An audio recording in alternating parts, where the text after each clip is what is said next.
বিশ্ববিখ্যাত ক্রিকেটার এমন over boundary মেরেছেন যে সমস্ত কিছুর জবাব তারা দিয়ে দিয়েছেন। মনে রাখতে হবে, ওই দুটি কেন্দ্রের মানুষ আজকে সমর্থন করেছেন ওই দুইজন ক্রিকেটারকে। আর একজন যখন বহরমপুরের যিনি অধুনা সাংসদ, তার বিরুদ্ধে একজন ক্রিকেটার দাঁড়িয়েছেন, আপনারা জানেন। অধুনা সাংসদ কংগ্রেসের এই রাজ্যের সভাপতি, আর শুধু তাই নয়, কংগ্রেসের দলের নেতা সংসদে। তিনি ওই 3 তারিখ অবধি আছেন, 4 তারিখে প্রাক্তন হয়ে যাচ্ছেন। আবারও বলছি, অধীর রঞ্জন চৌধুরী 4 জুন প্রাক্তন সাংসদে পরিণত হচ্ছেন। বহরমপুরের মানুষ তাদের গণতান্ত্রিক অধিকার প্রয়োগের মধ্য দিয়ে এর কথা বলে দিয়েছেন এবং সেটা প্রতিফলিত হবে 4 জুন।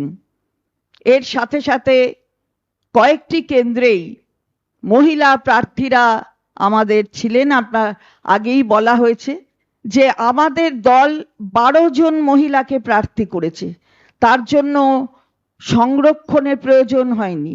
42-এর মধ্যে 12 জন। এই 12 জন প্রার্থীর মধ্যে আজকেও 3 জন লড়াই করছেন এবং 3টে জায়গা থেকেই মহিলা প্রার্থীরা বিজয়ী হবেন।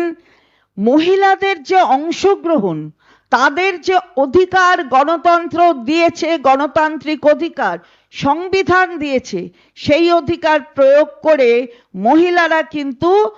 মহিলারা বুঝিয়ে দিচ্ছেন যে ওই সংবিধানের কণ্ঠ রোধ করতে যারা চায়, যারা সংবিধানকে পাল্টে দিতে চায়, সেটা মহিলারা করতে দেবেন না। সেটা তাদের অধিকার প্রয়োগের মধ্য দিয়ে বুঝিয়ে দিচ্ছেন। আজকে সন্দেশখালির ঘটনা নিয়ে অনেক কিছু বলা হয়েছে, অনেক কিছু বলা হচ্ছিল।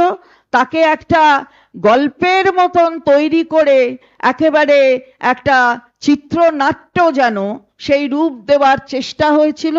আজকে সেটাই কিন্তু তাদের আরো বেশি বুঝিয়ে দিচ্ছে যে মেয়েদের অসম্মান করলে কি হয়।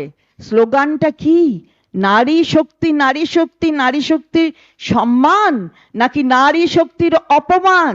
2000 টাকা, তারপরে কিছু অন্যান্য জিনিস, এইসব দিয়ে আমার বলতেও খারাপ লাগে যে মেয়েদের মদ, অ্যালকোহল এইসব, আর তার সাথে 2000 টাকা তাদের অসম্মান করা।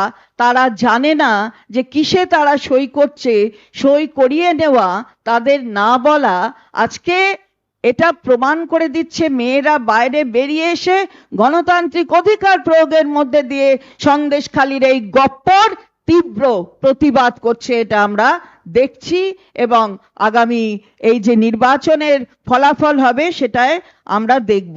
এবং বারে বারে বলেছে লক্ষ্মীর ভান্ডার আসলে বন্ধ করে দেবে, লক্ষ্মীদের হাতে আর ভান্ডার থাকবে না।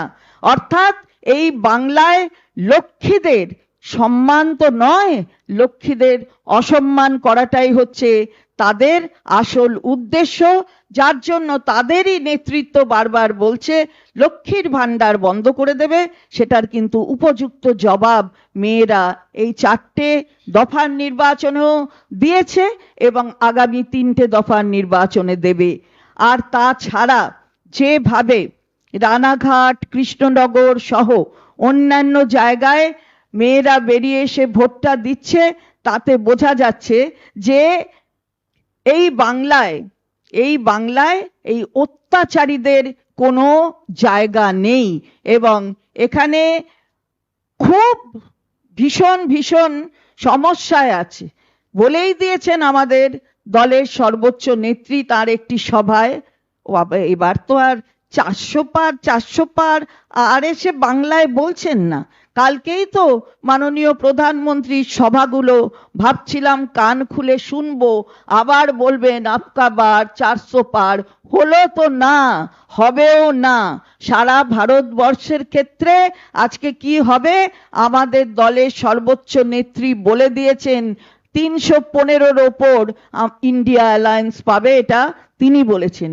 সুতরাং আজকে দাঁড়িয়ে এই বাংলায় আমরা যেভাবে তৃণমূল কংগ্রেস মানুষের পাশে থেকেছে, মানুষ দেখেছে, এবং মা মাটি মানুষের সরকার সেই রাজ্যে, এই রাজ্যেতে যেভাবে মাননীয় মুখ্যমন্ত্রী এই রাজ্যের মানুষের পাশে সবসময় থেকেছেন, তাদের যতটা গণতান্ত্রিক অধিকার তাদের পাওয়ার কথা সেই অধিকার তাদের পাইয়ে দিয়েছেন, তাতে যারা আজকে বাংলা বিরোধী তাদের বিসর্জন হচ্ছে, দফায় দফায় বিসর্জন হচ্ছে। সুতরাং 4টি দফায় বিসর্জন হয়ে গেছে, আর 3টে দফার বিসর্জন এখন আগামী 3টি দফার নির্বাচনে হবে। সুতরাং অধিকার অর্জন, তাতে আমাদের দল যেভাবে মানুষের পাশে থেকেছে তাদের অধিকার অর্জনের ক্ষেত্রে সেটা সুনিশ্চিত করছে, এবং বিসর্জন হয়ে গেছে আরো 3টি দফায়। দেখতে থাকুন। চন্দ্রিমাদি, বিশ্বজিৎ, নিউজ 18 বাংলা। অধীর চৌধুরী ভোট শেষ হওয়ার 1 ঘন্টা আগে প্রেস কনফারেন্স করেছেন এবং সেখানে তিনি বলেছেন গুটি কয়েক বুথে তারা রিপোল চাইবেন, কারণ পুলিশ এবং তৃণমূলের কিছু লোক ভোট লুট করেছে। আপনি এটা ভাবতে পারেন? অধীর রঞ্জন চৌধুরী, বাবা, নামই তো একেবারে অধীর। সুতরাং তিনি এখন অধীর হয়ে গেছেন, কারণ হচ্ছে যে ভোটটা জিতছেন না, আসলে সেটা বুঝে গেছেন। অধীর রঞ্জন চৌধুরী, তার নাকি গড় বহরমপুর, সেই গড় বহরমপুরে রিপোল চাইছে পুলিশের বিরুদ্ধে। কি জন্য? পুলিশ তো ইলেকশন কমিশনের আন্ডারে, তো হঠাৎ পুলিশের বিরুদ্ধে কেন? রাজ্যর বিরুদ্ধে বলতে হবে, আসলে তৃণমূল কংগ্রেসের বিরুদ্ধে বলতে হবে, আর ওই ইসিআই এর বিরুদ্ধে বলবে না। তার কারণ হচ্ছে ওখানে তো একটু যোগসাজশ আছে না। চন্দ্রিমাদি, আজকের ভোটে তার মানে 8-এ কত আপনাদের? আমরা জিতছি, এটাই আমরা বলবো। আমরা তো গণৎকার নই, কিন্তু দেখে নেবেন যে আগামী 4ঠা জুন যখন বেরোবে তখন দেখে নেবেন যে কতগুলোই জিতছি। ওই যে আসছে, যারা বলছে প্রথমে 20, তারপর 25, তারপর 30, তারপরে 35, আজকে বুঝিয়ে দেবে যে এ বাংলা ওইসব 35-35-এর জায়গা ওই ভারতীয় জনতা পার্টির নেই। ছিল 18, ডাবল ডিজিটেও আসবে না, কমে কোথায় যাবে দেখছি। বিসর্জন, এই যে কত বড় একটা সমুদ্র, তো বিসর্জন যেতে যেতে কতটা তলায় যাবে সেটা 4ঠা জুন প্রমাণিত হবে। দিদি, অধীর চৌধুরী আরো বলছেন যে দিদি খুব নার্ভাস হয়ে গেছেন। মমতা বন্দ্যোপাধ্যায়ের ফলাফল নিজে মমতা বন্দ্যোপাধ্যায় বুঝতে পারছেন। 26-এর পর টর্নেডোর মতো আছড়ে পড়বে, আমার কথা মিলিয়ে নেবেন। 26-এর পর তৃণমূল কংগ্রেস থাকবে না। ওরে বাবা রে, এ তো তবু দেখছি আরো 2 বছর গ্রেস দিয়েছে। এমনি তো 24-24ই হচ্ছিল, 26-এর পর ওর গ্রেস হয়েছে। তো উনি আসলে নার্ভাস হয়ে গেছেন। উনি তো জানেন আসলে মমতা বন্দ্যোপাধ্যায়কে নার্ভাস করবে এমন শক্তি জন্মায়নি এখনো। সুতরাং মমতা বন্দ্যোপাধ্যায় কোনো প্রতিপক্ষের সামনে দাঁড়িয়ে কখনো নার্ভাস হয়েছে এ কেউ কোনোদিন দেখেনি। মমতা বন্দ্যোপাধ্যায় তার যে সাহসিকতা, তার যে আত্মপ্রত্যয়, তার যে রাজনৈতিক দূরদর্শিতা, এই সমস্ত কথা বাংলার মানুষ নয়, ভারতের মানুষ নয়, সারা পৃথিবীর মানুষ জানেন। তো নার্ভাস আসলে হয়ে গেছেন অধীর বাবু। এখন অধীর অপেক্ষায় ওনাকে থাকতে হবে 4ঠা জুনে অধীর বাবুর। আর ওই অধীর অনেক রকমের আচরণ আমরা দেখি, তারপর থেকে আর দেখা যাবে না। দিলীপ ঘোষের গাড়ি দেখা গেল 2 জায়গায় ভাঙা হয়েছে। তার দাবি তার 4 জন নিরাপত্তারক্ষী তারা আহত। এইটাকে আপনারা কিভাবে দেখেন? না, আমি জানি না যে কাউকে যদি উত্তেজিত করে কোথাও এই ধরনের ঘটনা ঘটতে পারে, তো নির্বাচন কমিশনের কাছে তিনি বলবেন। নির্বাচন কমিশন কি বলবে আমরা জানি না, কিন্তু আমি দেখছিলাম যে আপনাদের সংবাদ মাধ্যমে দেখছিলাম যে উনি পুলিশকে বলছেন। তো পুলিশটা কার আন্ডারে? পুলিশ তো ইসিআই এর আন্ডারে। তো নির্বাচন কমিশনকে বলুন তাহলে, উনি যদি গিয়ে কাউকে উত্তেজিত করেন তাহলে সেই উত্তেজনার ফল, সেই ফলটা ভোগ করতে হয়। তাহলে কিন্তু হেরে গেছেন। আমি তো আগেই বলেছি, ক্রিকেটের মাঠে নেমেছেন, আমরা দেখেছি ওই খেলা খেলা ক্রিকেট করতে, কিন্তু আসল ক্রিকেটারের কাছে হেরে গেছেন। এমন ওভার বাউন্ডারি মেরেছে যে আর ওনার পালিয়ে জায়গা খুঁজে পাবার জায়গা পাচ্ছেন না। যদি বলছি যে শুধু দিলীপ ঘোষ নয়, বিভিন্ন জায়গায় অভিযোগ, যেমন ধরুন কৃষ্ণনগরে ভোটারদের যেতে বাধা, জিতেন তিওয়ারিকে প্রত্যেকে এই আচ্ছা, আমার তো একটা জিজ্ঞাসা আছে, জিতেন তিওয়ারি কি করে যাবেন? যে কোনো বুথে তার ঢুকে পড়ার কি অধিকার আছে নাকি? আমি যদি যাই, ধরুন আমি একটা এলাকার বিধায়ক, আমি কি আমার এলাকার গিয়ে যে কোনো বুথে ঢুকে যেতে পারি? এটা হয় নাকি? আমি যেখানে থাকি সেখানকার এলাকা সব বুথে আমার ঘোরার একেবারে অবাধ একটা পারমিশন আছে। তাহলে উনি এরকম বলছেন কি করে? কিভাবে ওনার কাছে পারমিশনটা এলো? ওনার কি মানে অন্য সাধারণ ব্যক্তির সাথে কি তফাৎটা আছে যে ওনার এই ধরনের পারমিশন এলো? সুতরাং এসবগুলো যারা বলছে তারা কোথায় বাধা দিচ্ছে, কোথায় বাধা দিচ্ছে না, এসব ইলেকশন কমিশন আছে বলুন গিয়ে। কিন্তু এগুলো আসল কোনো ঘটনা তো ওইভাবে হচ্ছে না। সুতরাং তাকে ওখানে বুথে যেতে কি করে অ্যালাউ করবে? বুথে তো বাধাই দেবে। একটু অন্য প্রসঙ্গ, যেখানে গতকাল আমরা দেখেছি সন্দেশখালীতে দুজন তৃণমূলের সমর্থক তারা মার খেয়েছে। এই ঘটনার পরিপ্রেক্ষিতে আজকে শুভেন্দু অধিকারী বলছেন যে যেভাবে কালকে গণধোলাই হয়েছে ঠিক একই পরিমাণ হবে ভাইপো। আমি জানি না যে শুভেন্দু অধিকারী যে এই ধরনের প্ল্যানিং প্রোগ্রামিং করেন, এটা আরো বেশি করে প্রকাশ হয়ে পড়ছে। কালকে হয়েছে, আজকে ভাইপো হবে, এই ধরনের কথাগুলো আমার মনে হয় যে কোনো স্ট্রে পার্সন বললে সেটা আলাদা কথা, কিন্তু একটা বিরোধী দলের নেতা, তার একটা চেয়ারের সম্মান থাকে, তিনি কিভাবে এই ধরনের কথাগুলো বলেন জানি না। তিনি প্ররোচনা দিচ্ছেন, প্ররোচিত করছেন যাতে এই ধরনের ভায়োলেন্স গুলো হয়। আমাদের ওসব বলে লাভ হবে না। আসলে পপাত ধরণী তলে, আসলে ধরণীর নিচে পড়ে গেছেন, পড়ে গিয়ে ভুল বকছেন, ভুল বকতে বকতে কত দূর যেতে হবে আসলে সেই লিমিটটা মনে রাখেন না। এই লিমিটটা, এই জায়গাটা, এই সীমাবদ্ধতাটা বুঝতে হয়, সেটা উনি সেই সচেতনতা হারিয়ে ফেলেছেন, সেই জ্ঞান হারিয়ে ফেলেছেন। দিদি, আজকে সন্দেশখালি নিয়ে সন্দেশখালীতে কাল থেকে আরো আন্দোলন বাড়বে বলে অভিযোগ চলছে। আমি জানি না, হয়তো হচ্ছে, সবই তো বলে দিয়েছে। বলছে যে কিন্তু কোনো জায়গায় আমরা দেখছি না যে গঙ্গাধর কয়াল তিনি যে বলেছেন সেই বলাটা যে মিথ্যে, অর্থাৎ সাজিয়ে গুজিয়ে কিছু করা হয়েছে, সেটা কিন্তু কেউ বলছে না। কেউ না। প্রধানমন্ত্রী এখানে এসেছেন, মাননীয় প্রধানমন্ত্রী, মাননীয় স্বরাষ্ট্রমন্ত্রী এখানে এসেছেন ভারতবর্ষের, তিনি না। কোনো ভারতীয় জনতা পার্টির কেউ নয়, কেউ কোনো মহিলা নয়।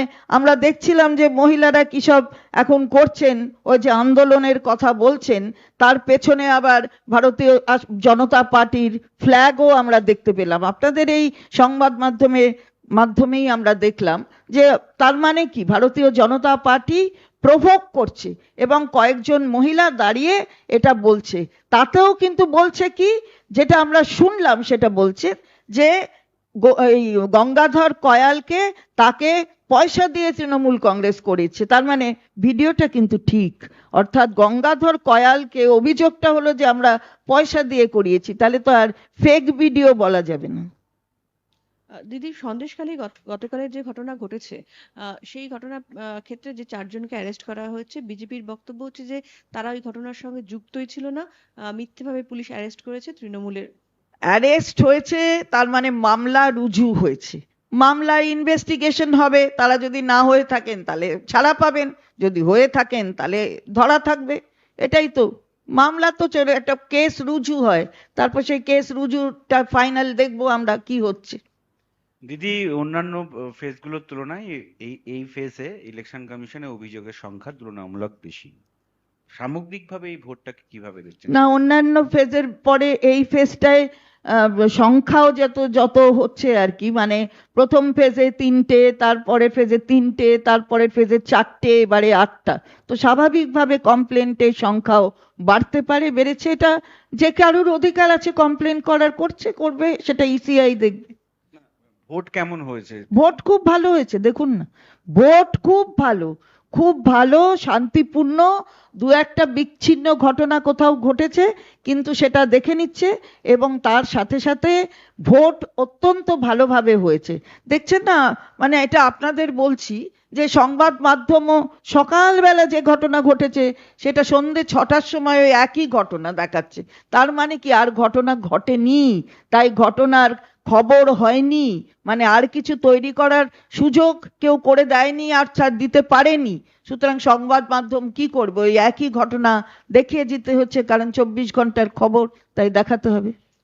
দিদি, আজকে সন্দেশখালীর বাগদিপাড়া মোড় সংলগ্ন এলাকায় দুপুরবেলায় শুভেন্দু অধিকারীর পোস্টার লাগানোকে কেন্দ্র করে বিজেপি এবং তৃণমূলের মধ্যে সংঘর্ষ হয়েছে। তো সে হতেই পারে, কোথাও কেউ কারুর পোস্টার লাগিয়েছে, কারুর পোস্টার লাগানোর দরকার নয়। কে কাকে প্ররোচিত করছে, সন্দেশখালী একটা জায়গা নিয়ে হঠাৎ এত বেশি গল্প তৈরি করবার চেষ্টা করেছে যে গল্পগুলো কোনো আজকে মাত্রা পাচ্ছে না। তাই জন্য ওরা অনেক, মানে কি বলবো, পিছিয়ে গেছে আর কি। ওরা এগিয়ে যাওয়ার বদলে পিছিয়ে গেছে, ভেবেছিল এটাকে কেন্দ্র করে, এটাকে ঘুঁটি করে এগিয়ে যাবে 42টা কেন্দ্রে, সেটা হচ্ছে না। তাই জন্য একটুখানি ওই কি হয়ে পড়েছে যেন একটু দোদুল্যমান, এবং একটু পিছিয়ে গেছে আর কি, নার্ভাস হয়ে গেছে।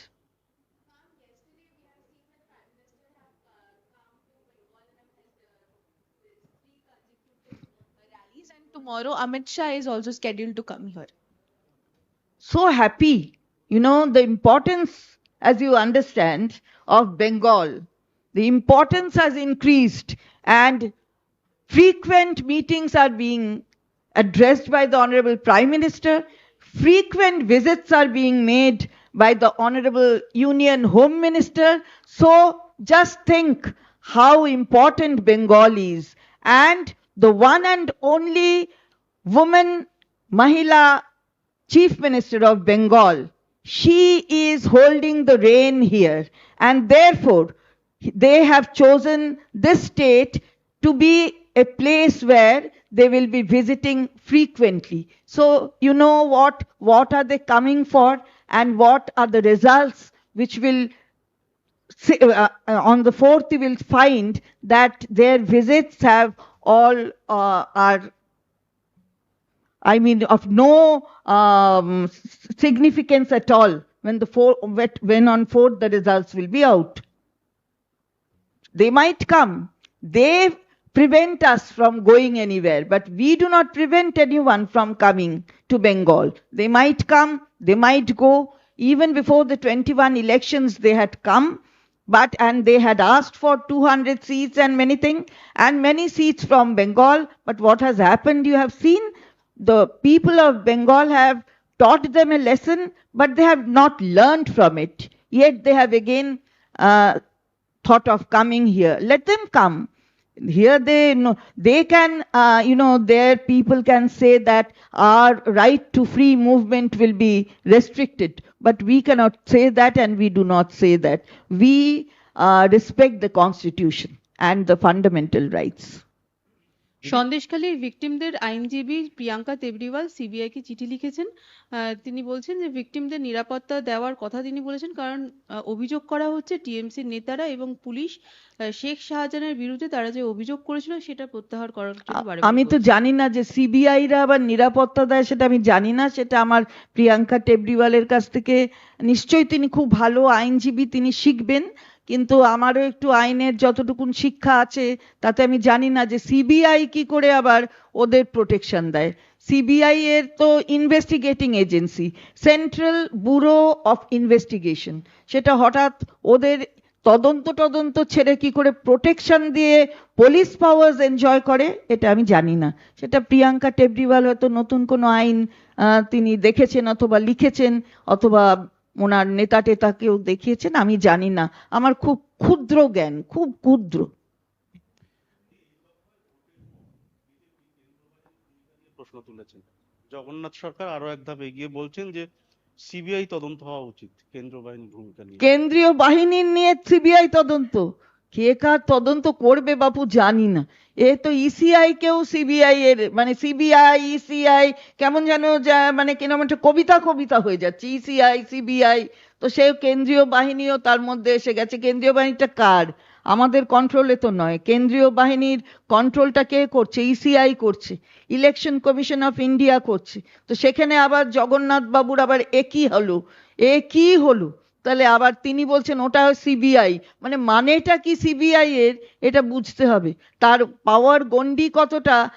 জগন্নাথ বাবু কিন্তু একজন পার্লামেন্টেরিয়ান ছিলেন, যদিও প্রাক্তন হয়ে যাবেন 4 জুনে, ছিলেন। তাহলে ইউনিয়ন লিস্টে যে আইনগুলো করা যায়, পার্লামেন্ট যেগুলো করে, প্রণয়ন করে, উনি একজন আইনের প্রণয়নকারী, যেটা সারা ভারতবর্ষের মানুষকে মেনে চলতে হয়। তিনি যদি এখন বলেন যে কেন্দ্রীয় বাহিনীর জন্য সিবিআই চাই, তাহলে আর কি বলবো, হা ভগবান। সব মিলিয়ে সব জায়গাতেই তো মানে যেগুলো অভিযোগ আছে এই সমস্ত জায়গাতে তৃণমূলের বিরুদ্ধে অভিযোগ। এই যে আর কার বিরুদ্ধে করবে? 3 জনে তো একসাথে হাত মিলিয়ে আছে, তো 3 জনে অভিযোগ করছে, তো কার বিরুদ্ধে করবে? তৃণমূল ছাড়া আর কার বিরুদ্ধে আছে? সুতরাং তাই তৃণমূলের বিরুদ্ধে করছে। আসলে যারা হারে তারা অভিযোগ করে, তাই করছে অভিযোগ।